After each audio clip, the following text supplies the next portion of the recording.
On est toujours le 7 septembre 2013. Je vais essayer d'appeler René Fournet, qui était avant en compagnie de Youssef Ouatteli. Donc je l'appelle pour avoir des nouvelles. Parce que je rappelle qu'hier j'ai pas réussi à l'avoir, donc je ne sais même pas où est-ce qu'on en est au niveau de René. En tout cas, ça sonne.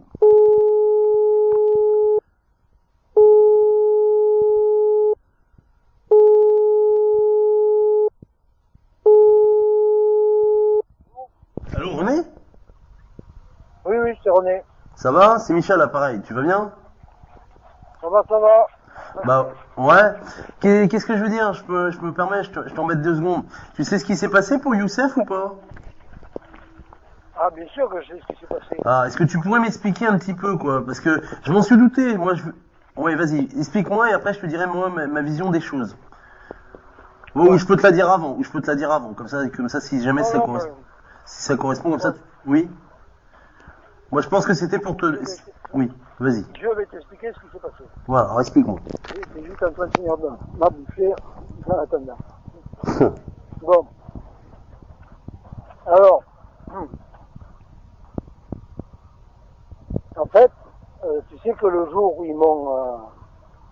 ils ont décidé de faire une nouvelle intervention, il y a les policiers qui sont arrivés sur le coup des 11h midi. Bon, au début, c'était un pipeau, je mettrai l'enregistrement à midi. Au début, c'était un pipeau que ça vient avec quelqu'un d'ici que tout, elle me parlait, une femme, enfin bref, voilà. Bon, évidemment, toujours pareil, le gars me dit, oui, si la passe bien, vous pouvez descendre, enfin bref, toujours le même discours. Bon, première intervention, alors que 2 mois de cet été, pas un, hein. Voilà. Ils ont tous fait les sourds. Il n'y a pas quasiment plus de policiers qui passaient. Bon, ils sont juste restés une journée une fois, qui était à Nicolas Moreno qui est venu en bas là. Donc c'est tout. Et jeudi, donc ça a commencé ça par le premier truc. Alors celui-là, la personne c'était pour faire un constat d'huissier, c'est pour ça qu'elle voulait que je descende. Bref. Donc comme j'ai dit, bref, je passe sur les détails. Ouais. Alors ça c'est la première intervention. Deuxième intervention, alors bon, en bas il y avait Nordine que je connais depuis pas mal de temps, à travers les relations avec le RSA et ses soucis à Saint-Martin-d'Air, enfin bref, avec les affaires de pédophilie quand il était plus jeune. Bref. Donc Nordine il s'est retrouvé avec un contrôle pareil d'identité, tout machin, alors qu'il vient là très souvent, quoi, presque 3 ou 4 fois par semaine, hein, bon. Oui, parce que ça fait 2 mois que tu y es, hein. Ça fait depuis le mois de juillet que tu y es, donc voilà, qu'on soit bien d'accord. Voilà. Eux, ils ont sous-entendu que c'était que la soirée, hein, parenthèse. Hein. C'était que jeudi que ça commençait comme ça. Ouais. Donc contrôle d'identité, Nordine, il était là avec son vélo, tout machin, alors j'ai commencé à voir que tout machin, c'était une voiture de police, c'était pas la gendarmerie, cette fois, police. Donc. Et la voiture était banalisée ou pas banalisée? Non, là, la première, c'était entre, il était là de 6h à 9h. Ouais. Et donc, ah d'accord, oui, 6h. Ça a dû se passer vers 7h à peu près, quoi, bon. Donc, contrôle de Nordine, machin, voilà, c'est toujours pareil, à mon avis, pour impressionner.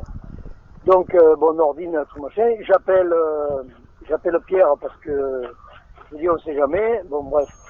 Du coup, Pierre, il passe, alors qu'il devait faire des courses avant, il passe là, les policiers étaient encore là, et donc, ils lui disent, ah mais c'était juste une vérification d'identité, parce que on a quelqu'un avec un vélo qui a été agresseur avec des coups de couteau, bref, ça s'est arrêté là.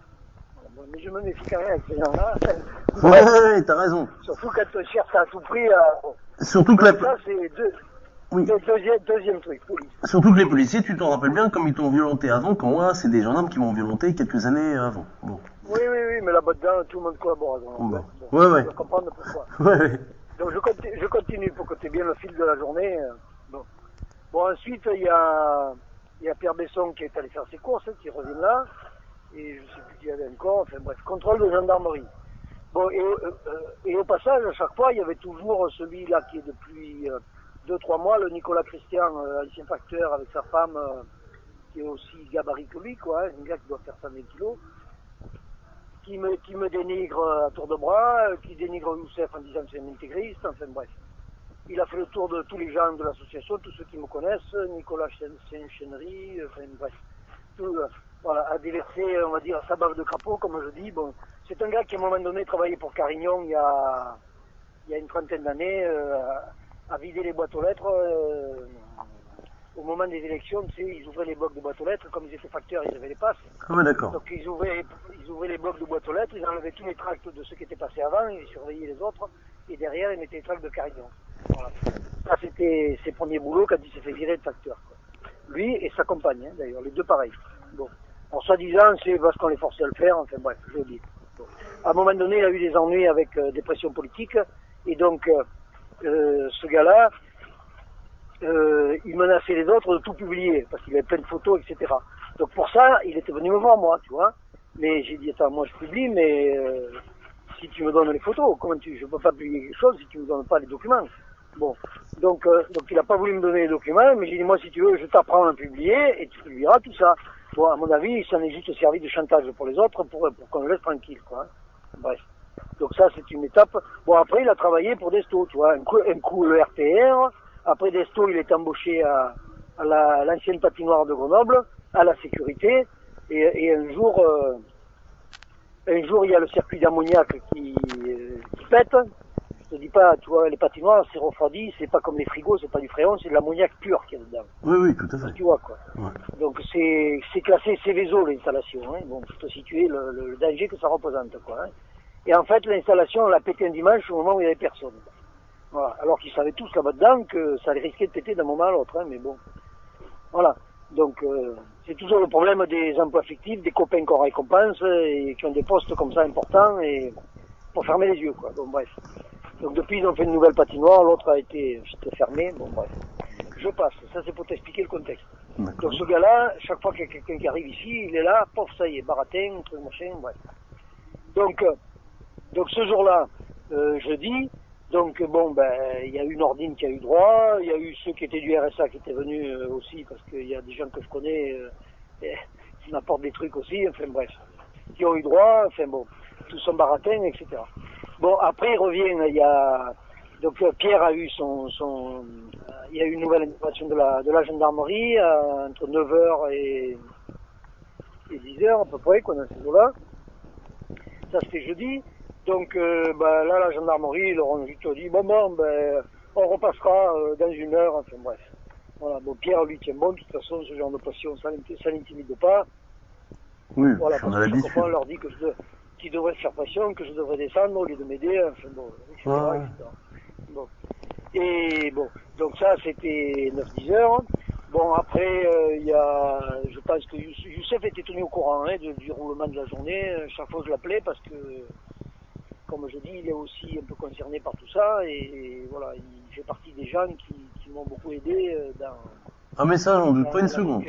J'en doute pas une voilà, seconde. et il me connaît depuis 7-8 ans. Hein. Oui, mais ça, j'en doute pas une seconde. Voilà. Donc, pour te dire que c'est pas d'aujourd'hui qu'on se connaît. Ouais, non, mais t'as pas besoin de te justifier, moi, Youssef et toi. Non, mais moi je me justifie pas, je dis pour que les gens comprennent. Voilà, et des fois ça permet de comprendre les réactions des personnes, etc. Donc, Youssef, il a dû arriver probablement vers minuit, 1h. Il a rejoint en bas Pierre qui surveille en bas avec son Vico, là, Vito, que tu connais, qui lui sert un peu de camping-car et qui avait prévu de passer la nuit là parce que vu les pressions qu'il y avait eu ce jour-là, bon, ça commençait à faire beaucoup, quoi. Et donc ensuite, le Nicolas, évidemment, il est encore redébarqué. Nicolas Moreno? Non, le Nicolas Christian, là, celui que je te disais tout à l'heure, là, le dénigreur, quoi. Bon, bref, qui passe tout. Donc il était là à déballer, il a dû rester au moins 1 heure en bas. Moi je le vois parce qu'il vient avec sa Twingo blanche, là, bon. Et donc en bas, il y avait 2 véhicules, il y avait le véhicule de Pierre, et la Twingo blanche des deux facteurs, là, lui et sa femme, qui est aussi corpulente que lui, et qui apparemment, bon, pour te dire, ce gars-là, l'année passée, il a fait le tour de force des élections sur les affichages à la commune de Mélan, et la mairesse s'est retrouvée bousculée et elle a porté plainte, enfin bref. Donc je sais pas où ça en a été, enfin bref. Ça fait partie du collage des affiches au moment des élections. Donc. Donc elle était UMP, quoi. Donc lui devait travailler pour Desto, je suppose, à ce moment-là, je sais pas trop le détail. Bref. Donc ce gars-là, il était là-bas au milieu depuis un moment, il était toujours là d'ailleurs. Bon, moi je le voyais, de temps en temps, j'étais un coup d'œil, bon bref. Et c'est lui d'ailleurs qui m'a enlevé, parce que moi j'ai mis une tyrolienne, tu sais, et donc j'avais mis, en bas il y avait des perches que des gens avaient amenées pour pouvoir attraper plus facilement la tyrolienne, quoi. Bon. Donc les perches, il les a dégagées. On a mis aussi, quand il y a eu la manif, là, tu sais, des papas en bas au moment où Rod est descendu, on avait mis plein de banderoles en bas, tu vois. Oui, et oui, au moment de la tempête de juillet, le Nicolas Christian a tout enlevé dans la nuit, tu vois. Voilà. Pour te dire, il est passé à 2 heures du matin parce qu'il avait l'habitude de m'appeler. À la fin, j'ai fini par couper mon téléphone, exprès pour me réveiller. Et donc, bon, pour te dire, à 1 heure, les y étaient, il est passé à 2 heures et à 3 heures du matin, il n'y avait plus rien, quoi. Voilà. Tout était dégagé d'en bas. Donc c'est encore lui, il n'y a pas de doute. Et après, vu son comportement, bon, j'ai bien compris que c'était lui. Donc en fait, ce gars-là, il doit travailler un peu pour Desto probablement. Parce que bon, moi je dénonce toutes ces affaires de corruption sur Grenoble depuis des années. Hein. Oui, je sais bien. Donc je sais pas si tu as vu mon site, voilà. Ouais, vas-y, mais t'inquiète pas. Voilà. Je sais bien. Donc après, qu'est-ce qui s'est passé? Ben, je vois à un moment donné une bagnole qui arrive. Bon, une bagnole, je me suis dit, bon, ben, c'est encore un soutien, hein, bon, voilà, comme on avait appelé un soutien, bon. Et donc il y a des gens qui descendent. Bon, c'était nuit Vers noire. quelle heure t'as vu une autre voiture arriver? Bah ça devait être 1 heure à peu près, tu vois. 1 heure du matin? 1 heure et demie, quoi. Oui. D'accord. Et le Nicolas était toujours là, hein, le Nicolas Christian, là, D'accord. Et donc je savais qu'il y avait Youssef en bas, Pierre, parce qu'il m'avait monté des trucs à la tyrolienne, enfin bref. D'accord. Est-ce que, je te pose une question, est-ce que ça serait pas lui qui a rappelé les flics, justement? Ah ben c'est possible que ce soit lui, bien sûr. Bah, moi c'est ce que je pense, mais bon. Ça moi aussi. Bon. Bon, je vais te dire la suite. Bon. Donc au bout d'un moment, je commençais à voir bon, j'avais vu quand la bagnole est arrivée, j'avais vu de l'éclairage, hein, bon, mais moi j'avais pas pensé que c'était, parce que Pierre était équipé aussi de lampes, tu sais, fluo, là, parce que quand il y a la tyrolienne pour l'accrocher et tout comme ça, bon, donc il venait, moi d'en haut, tu sais, tu vois une bonne lumière blanche, bon, ben voilà, hein, je me suis dit c'est Pierre qui les accueille, qui discute avec eux, bon, je savais pas, moi je pensais pas que c'était des flics du tout, hein, la bagnole était complètement banalisée, c'était ou du bleu marine ou du noir, enfin bref. Et donc bon, alors donc j'ai vu qu'à un moment donné, il y avait en bas. Pardon, ils se sont pas présentés de toute façon quand ils sont arrivés. Comment? Quand ils sont arrivés, ils se sont pas présentés de toute façon. Ah ben non. Donc ils sont arrivés comme... D'en haut, il y avait aucun signe que c'était les flics. Hein. D'accord. Non, mais c'est ça qui est intéressant. Donc à aucun moment ils ont dit c'est la police. D'accord. Voilà. Bon, pour moi, je pensais que c'était des soutiens au premier abord. Oui. Bon, après, quand j'ai commencé à avoir de l'agitation, je me suis dit, ben merde, alors qu'est-ce qui se passe? C'est le Nicolas Christian qui est en train de faire du zèle ou machin? Parce que comme c'était un peu spécialiste de ce genre de truc, quoi. Hein. Donc j'ai dit peut-être que les autres ils ont cherché à le virer, c'est en train de mal tourner. Bon, après je vois une bagnole qui démarre en trombe, là, et puis j'entends Youssef qui crie, d'abord j'entends Youssef qui crie, appelle la presse, on est appelle la presse. Bon, putain, là, je commence à me... Bon, je voyais pas, moi, hein, et que... Bon, c'est après que j'ai su que Youssef a été tabassé au sol, enfin, bref. C'est dans le haut, c'est dans le noir, pour voir quelque chose, hein, tu vois que ça bouge, mais bon... Ouais, voilà, ils en ont profité pendant que c'était dans la nuit pour... voilà. Mais je pense que c'est pour faire monter les grades, parce que ça, de toute façon, l'inspecteur, il l'a dit ouvertement. Je te dirai. Ouais. Je te dirai après... excuse-moi. Je vais aller au bout. Pardon, excuse-moi. Parce que je trouve que c'est long. Non. Donc à ce moment-là, j'ai pensé, moi, que c'était les groupes gays lesbiens qui venaient, tu vois, comme on a été attaqué le 1er mai, tu vois, tu verras, il y a la plainte sur mon site, hein, pour ça.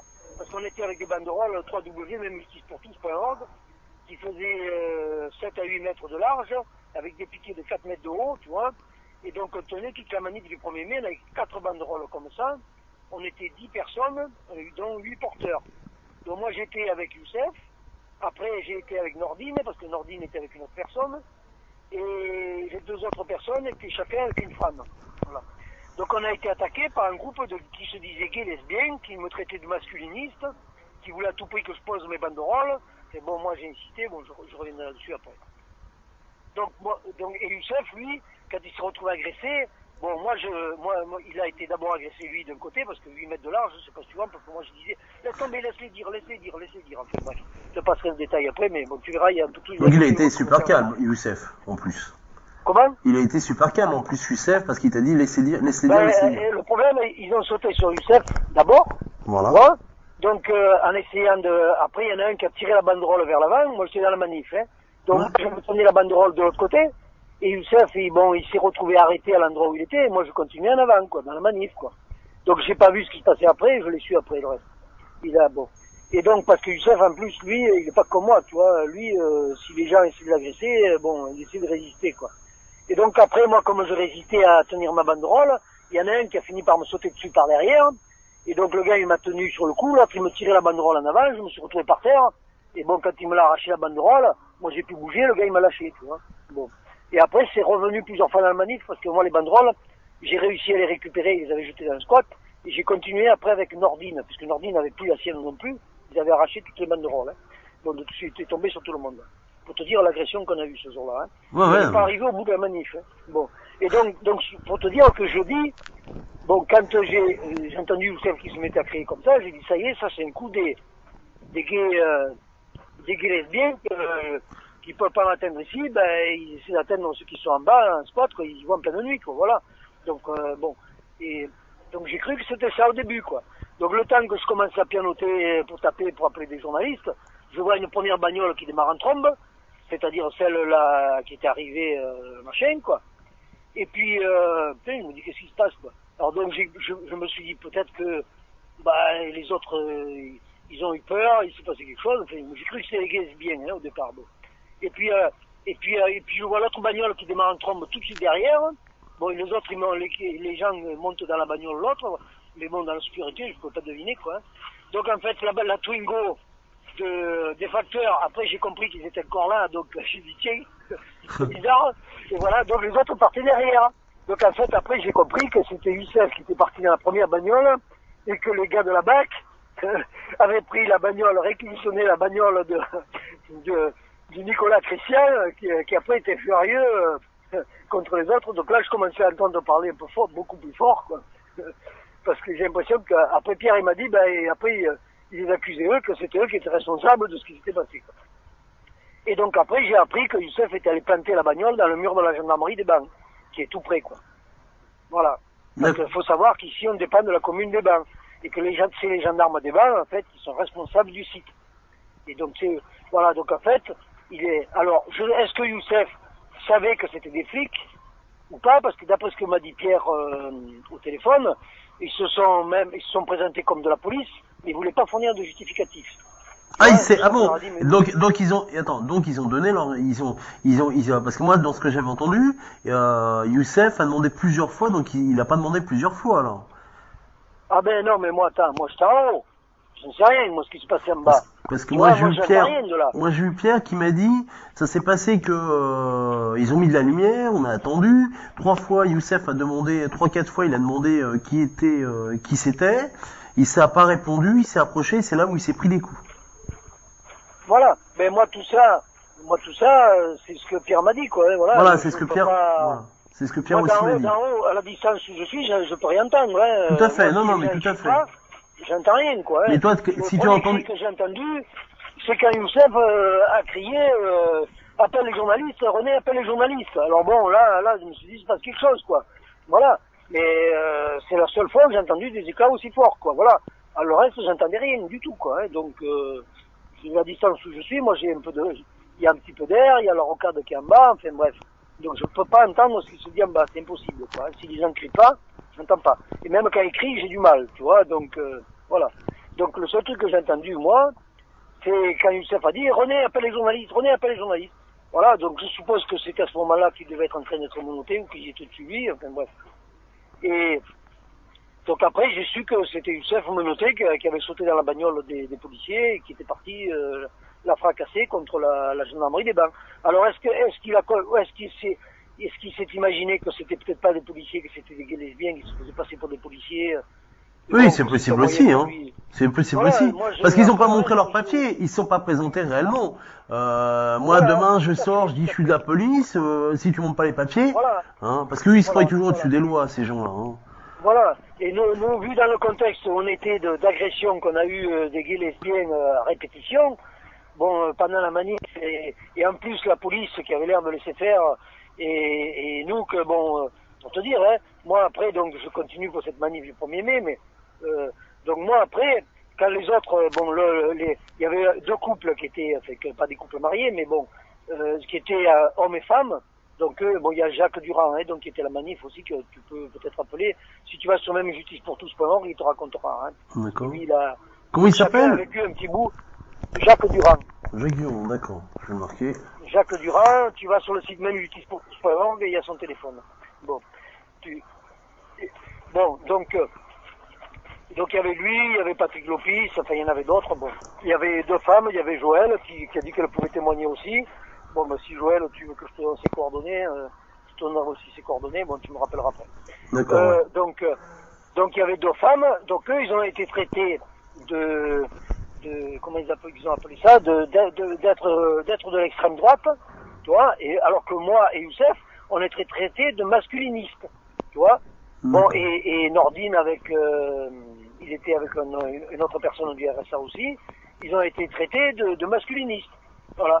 Alors que les hommes, ceux qui étaient avec une femme, ils ont été traités d'extrême droite. On a tous la même banderole identique, hein. Ouais. Si tu vas la voir, elle y est sur le site, hein. Non, je suis donc en fait, il faut savoir qu'à cette manif, bon, il y avait René Proby, qui était derrière la banderole du syndicat solidaire. Ils étaient tous habillés en noir, mais moi je le connaissais parce que je l'avais déjà vu intervenir. Et quand je suis passé près de lui, j'ai rien dit, voilà, mais les années précédentes, j'avais mon porte-voix, et je disais la corruption ruine le pays, la corruption ruine la France, enfin moi, etc. Bon, il a jamais ramené de quoi que ce soit, tu vois. Ni personne ne m'a attaqué. L'année passée, j'étais avec la banderole Même Justice pour tous, avec Youssef, on n'a pas été attaqué, tu vois. Bon, cette année, ils ont dû se dire, s'ils reviennent, cette fois on les attend, quoi. Voilà, tu vois, donc, bon. Et donc, en fait, moi j'ai continué, bon, après les autres, ils ont arraché les banderoles tout le monde, parce qu'eux, ils étaient une trentaine, hein. Bon, pour te dire, quand ils ont commencé à nous harceler, ils s'en sont pris à tous les groupes, et nous, on s'était dispersés dans la manif, et moi, je voulais aller devant, parce qu'on était plus vers l'arrière, donc, et c'est à ce moment-là qu'on a été attaqué avec Youssef. Et donc, après, il y avait Nordine qui était bien devant, et qui a vu que moi aussi, qui s'était fait arracher sa banderole, et comme on se voyait tous en dessus de la manif, bah, il a vu que nous, on était en difficulté, que les banderoles, bon, commençaient un peu à vaciller dangereusement, et donc, quand il s'était fait arracher la sienne, il est venu me rejoindre, Nordine. Et donc, j'ai dit, il m'a dit, nous aussi, on s'est fait arracher les banderoles, et donc, moi, j'ai dit, je sais où elles sont, ils les ont jetées par-dessus le squat, là-bas, il y a un grand mur de 2 mètres, donc, du coup, on commence à voir si on peut faire le tour du squat, et en fait, il y avait une entrée, quoi, c'était déjà partiellement habité, quoi. Et donc, on récupère les banderoles qui avaient été déchirées partiellement. Avec deux, on a refait une, avec des bouts de piquets en plastique qui étaient là-bas derrière aussi, qu'on avait pu récupérer. Les piquets en plastique, c'était des tubes électriques. Donc, avec ça, on rattache et on continue. Et on s'est retrouvé 3 ou 4 fois harcelés. Il y en a un qui m'a foncé dessus à un moment donné en vélo pour que je m'écroule. J'ai eu le papillon de son vélo en plein dans le genou. J'avais encore le bleu un mois après quand j'ai été réinterrogé, quoi. Et donc, avec Nordine, comme ça, on a réussi à tenir à peu près la moitié du trajet de la manif, quoi. Je suis allé à un moment donné me réfugier près d'une autre association que je connaissais, qui était l'association des sans-papiers, des réfugiés politiques, quoi, l'association ADA. Et comme les gens me connaissaient, donc je me suis dit, ils vont quand même pas oser venir là au milieu. Bon, parce que la première fois qu'ils sont venus à 2 ou 3. Et donc, des gens de l'association ont dit, mais qu'est-ce que vous leur voulez on n'avait qu'une banderole, même Justice pour tous, on n'avait pas autre chose, hein. Bon. Et donc, qu'est-ce que vous leur voulez, tout machin. Donc, du coup, ils ont pris un peu notre défense. Et moi, j'étais avec Nordine à ce moment-là. Donc, cette fois-là, on a rééchappé encore, quoi. Et donc, après, un peu plus loin, ils ont commencé à arriver à une vingtaine, tu vois. Ils se sont mis de chaque côté du cortège. Et faut te dire, devant nous, il y avait les journalistes avec les caméras, hein, parce qu'on n'était pas en tête de cortège, pratiquement. Les journalistes, quand ils ont vu les autres, ils se sont mis à terre avec leurs caméras et ils mettaient les bras par-dessus. s'est dit là, ils sentent que ça va barder, quoi. Mais c'est pour pas filmer, parce qu'ils savaient que, voilà. Ah non, c'était pas pour pas filmer, c'est pour protéger leur matériel. Ils ont compris que les autres, ils étaient avec des piercings de tous les côtés, ils étaient pas, je te dis pas le genre, hein, bon, c'était pas, et on avait déjà été agressé 4 ou 5 fois, bon, avec Nordine, j'ai dit si tu veux continue, bon, Nordine était partant pour continuer, moi aussi, voilà, donc on a essayé d'aller au bout, on n'y est pas arrivé, hein. Après ils ont fondu, il y avait une femme, et Joël, qui était venue derrière nous, et Alfred Monokino aussi, et donc qui étaient derrière nous, bon, à côté de nous, mais ils n'avaient plus de banderole, hein, mais bon, ils étaient là pour se protéger un petit peu, et en même temps, ils nous surveillaient un peu les autres qui essayaient de nous agresser par derrière, quoi. Et donc, bon, et là, ils sont arrivés à une vingtaine, ils ont fondu sur nous, comme, et tu veux te dire, là, il y a tout qui est passé, il y a tout qui est parti. Bon, moi, je me suis retrouvé par terre, bon, j'en avais 2 ou 3 dessus, bon, j'ai pas bougé, donc ils sont débinés. Bon, Alfred Monokino, bon, lui, il a un peu dérouillé aussi, et voilà, donc à un moment donné, j'ai plus vu personne, parce que bon, toujours pareil, la manif se déplace, enfin, etc. Donc moi, j'étais toujours avec mon porte-voix, bon, j'ai dit, je vais continuer comme ça, bon. Et puis, à un moment donné, il y a Joël qui me rejoint, qui me dit, René, il y a Alfred qui est en difficulté, il y a les policiers qui sont avec lui, il est pas bien, enfin, bref. Il a pris des coups, et bon. Du coup, ben, j'ai fait demi-tour, je suis allé rejoindre lui avec les 2 flics qui étaient là, et qui m'ont dit, bon, ça devient dangereux, vous devriez arrêter, et bon, ils ont l'air déterminés, bon. Et puis en plus, comme Alfred était, on va dire, très fatigué, quoi, hein, bon, il avait fait des coups dans le dos, enfin, etc., quoi. Donc il voulait, bon, je suis allé le raccompagner, quoi. Et du coup, la manif s'est arrêtée là. Voilà, je suis allé raccompagner Alfred pour l'amener à déposer plainte et pour le ramener aussi à sa bagnole, parce que voilà comment la manif s'est terminée. Bon, après, évidemment, j'ai appris que Youssef était au poste central de police. Parce que Youssef, lui, avait tenté de filmer quand il avait été agressé la première fois. Ouais. Il avait rejoint ceux qui étaient à l'arrière, tu vois, qui étaient encore attaqués. Et donc, qui était un homme et une femme. Hein. Ouais. Et qui avait Jacques Durand, d'ailleurs. Bon, pour ça que Jacques Durand, il a mieux vu ce qui s'est passé avec Youssef à la fin de la manif que moi. Moi, je l'ai plus vu. Bon, je savais pas ce qui s'était passé. Bon, bref, j'ai continué avec Nordine, quoi. Et donc après, j'ai appris qu'il était au poste. Donc moi, je suis allé au poste de police, j'ai dit pour témoigner. Et en plus, j'ai accompagné Alfred Monokino, pareil, qui s'est fait rouler de coups. Bon, voilà. Puis après, il me dit que ça allait mieux. Bon, moi, je sais plus s'il a dû aller faire le certificat à l'hôpital. Le lendemain, quoi. Enfin, voilà, quoi. Voilà le contexte. D'accord. Mais donc, à mon avis, je vais te dire, les contrôles des flics. Ouais. Tu vois, il n'y avait rien avant. Alors, et jeudi, c'était 4 interventions. Alors, un coup, gendarmerie, un coup, police municipale, un coup, gendarmerie, et quatrième coup, la bagnole banalisée. Bon, je suppose que c'était des flics. Il faut supposer, encore, pour l'instant, on ne sait pas encore, hein. Bon, on se le demande. Bref. Ouais, je te réponds. C'était une voiture de flic. Comment? C'était une voiture de flic. Ah ben c'était pas une voiture de flic, non, c'était une voiture banalisée. Oui, mais banalisée, mais c'était une voiture de flic, vu que le capitaine de police a répondu et a expliqué que c'est des gens, si tu veux, c'est des policiers qui avaient un très très bon bon, enfin voilà, un très bon passé. D'accord. Voilà. Donc c'était bien des policiers. C'était des policiers et que moi je pense, et c'est ça que je voulais te dire, je pense que c'est pour faire du montage de grade si tu préfères. Tu comprends? Comment? C'est pour faire monter leur grade, si tu préfères. Ah ben oui. Alors moi je vais te dire ce que je pense. Hein. Bon, leur truc, c'était que, bon, ce jour-là, ils avaient décidé de me faire dégager. Bon, le problème, c'est que, parce que la chaufferie ici, ils devaient démarrer les essais lundi, hein, c'est-à-dire le 10, là. Bon, les essais de chauffage, puis le chauffage définitif le 20, quoi. Bon. Et donc évidemment, là, ils ont commencé à faire pression, en disant que j'étais avec un constat d'huissier, etc. Ils se sont dit, bon, là, il va obtempérer, bon, bref. Vraiment rien à faire, de toute façon, comme j'ai dit, il y a quoi de plus? Il n'y a rien, bon, ben, voilà, tout ce qu'ils me proposent, c'est de faire venir 3 journalistes. J'ai dit, oui, ben ça, j'ai déjà eu. Bon. Et donc derrière, tu vois, 4 interventions de flics jeudi. Et tous différents, hein, à mon avis, ils se sont donné le mot, hein, bon. Alors que les jours précédents, il y avait rien, et le lendemain, vendredi, hier, il n'y avait rien non plus. Enfin, donc hier, hier au point qu'on se demandait, tiens, c'est bizarre, ils passent même plus contre les personnes, alors qu'il y a plus de monde que la veille. Non, Tu vois bon. Non, mais bon. Vendredi, donc, aucun contrôle, quoi. Je Bon. vais- Alors après, évidemment, on a compris qu'ils préparaient autre chose, quoi. Donc la surveillance y était quand même discrète. Et là, parce qu'en fait, après, il y a Stéphane Litis, parce qu'il y a Pierre qui m'avait dit, il m'avait téléphoné, il m'avait dit, ben, il y a Stéphane Litis qui est venu en soutien en bas, bon, voilà. Donc je savais, il était aussi à voiture rouge, et donc, et au bout d'un moment, il me dit, ben, il a envie de monter, donc il va venir te rejoindre, voilà, bon, moi je sais pas exactement s'il voulait dormir là, s'il voulait manger avec moi, enfin bref, je sais pas le détail.